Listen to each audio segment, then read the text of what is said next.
years later, the life-size terracotta warriors and horses revealed Qin Shi Huang's greatest achievement, the unification of China. Construction of the first emperor's mausoleum began in 247 BCE when he became the king of Qin. It took 38 years to build the tomb, draining the treasury, depleting material resources and inflicting suffering on its 700,000 labourers. The Terracotta warriors, hailed as the eighth wonder of the world, occupied 3 of hundreds of storage pits surrounding the tomb. The Qin mausoleum reflects Qin Shi Huang's understanding of death and his bold expectations for the afterlife. His Qin concepts and practices around death were continued by later emperors.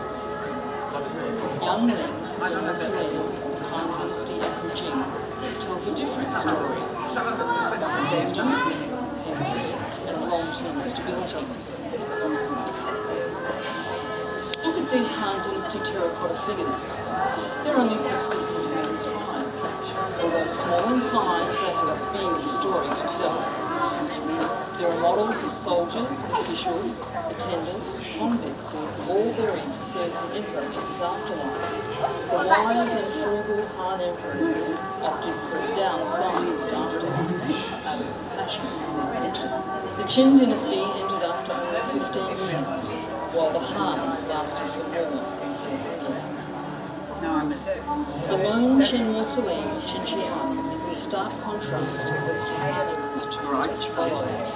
9 were built in a line stretching 50 kilometres along the Wei River north of the Han capital, Chang'an, with 2 to the southeast. Their tombs were monuments of Han dynasty political legitimacy and dynastic succession. Each Han mausoleum is a miniature empire.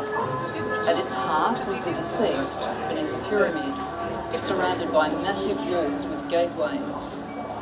Burial pits contained every need for the afterlife. Not only model people, but model animals, granaries, cooking stoves, horses to ride, carriages for journeys of the soul, and much more. The Han dynasty, which had one female ruler, Empress Daji, displayed high respect for women. They built separate tombs for the emperor and empress. Each empress's tomb a pyramid, almost as large as the empress's. The Han tombs also highlighted ordinary women's achievements, including female terracotta soldiers and textile tools which advanced technology. Today we excavate the burial pits, but why not the main parts of emperors' tombs? We inherit material legacy of the past. We are both investigators and protectors. Some mysteries are best kept as secrets, so we can let the ancestors continue to rest in their amazing eternal homes. From the astounding Qin mausoleum to the restrained and standardized Han mausolea, these underground empires house the ambitions of emperors. They also reveal their wise reforms. Today, the Qin and Han emperors' tombs are wonderful monuments revealing truths from the past across time to inform our present.